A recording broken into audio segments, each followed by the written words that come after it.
possa louvar e agradecer o nome santo de nosso Deus. Eu vou ler aqui no livro de Marcos,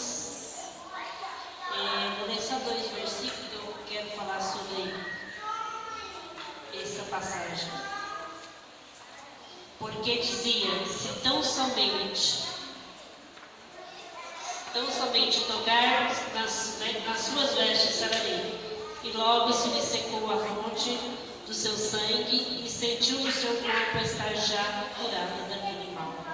A história conta, a Bíblia conta que certa mulher tinha uma doença incurável, fluxo de sangue incurável. Os médicos daquela época não conseguiram, eu sei que todos nós já conhecemos essa história, não conseguiram tratar daquele mal. Aquela mulher estava condenada à morte.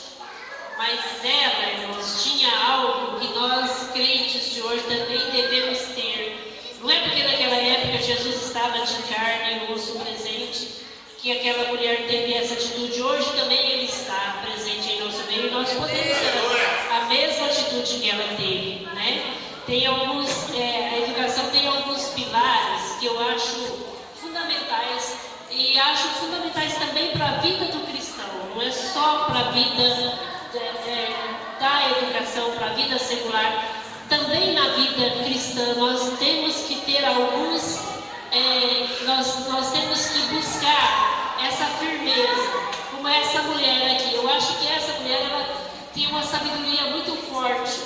Os pilares da educação, né, eu botaria, ela sabe mais ou menos. Aprender a fazer, aprender a aprender, aprender a conhecer e aprender a conviver.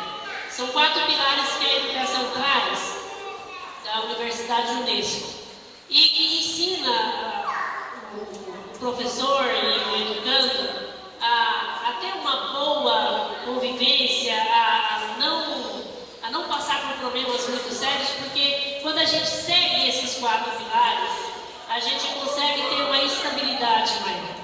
E eu vejo que essa mulher do fluxo de sangue, ela tinha essa estabilidade.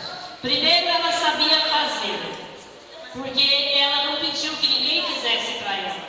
Ela foi atrás. Meu pai tinha um provérbio que eu falo, eu repito ele todos os dias. Quando eu peço alguém para fazer alguma coisa para mim, uma atividade simples e que sai errado, numa escola ou em casa, eu falo para mim mesma. Meu pai sempre dizia, quem quer faz e quem não quer manda. Eu repito isso para mim várias vezes porque isso é verdade. Se eu quero bem feito, eu tenho que fazer. Eu não posso mandar que o outro faça. Não é assim? E essa mulher não pediu que ninguém fizesse. Ela mesma foi. E ela sabia conhecer, porque quando ela ouviu falar de Jesus, ela ouviu, ela ficou atenta no que estava falando e ela percebeu que aquele homem podia solucionar o seu problema, né? Ela sabia conhecer, porque ela foi atrás daquele que ela sabia que resolveria o seu problema. E ela sabia conviver porque ela não empurrou ninguém. A Bíblia não conta que ela saiu gritando e empurrando alguém. Ela não fez isso. Ela foi lentamente, passo a passo, na medida que a saúde dela dava, até ela encontrar aquele que solucionava o seu problema. E ela sabia ser, porque ela sabia que alguém resolveria o problema para ela. Então ela não precisava de continuar com aquele problema. Então eu vejo essa mulher muito sábia. E ela foi, passou por todas as barreiras possíveis, né? Primeiro ela conheceu, porque ela ouviu falar dele e acreditou, como uma criança acredita. Ela foi atrás e ela tocou nas vestes de Cristo. E quando ela tocou nas vestes de Jesus, ele sentiu que saiu virtude dele e ele disse, alguém tocou-me. E os discípulos disseram, não, mestre, é claro que alguém te tocou, porque está muita gente, todos estão te empurrando. E ele disse, não, alguém tocou-me diferente, alguém tocou-me com fé. Então eu quero dizer para vocês nessa noite que nós devemos aprender, né, nesse mundo tão turbulento, nesse mundo com tantas dificuldades, nós temos que aprender isso, aprender a ser, aprender a conviver, aprender a aprender, principalmente aprender a aprender e fazer o o que essa mulher fez, tocar as vestes de Cristo, né?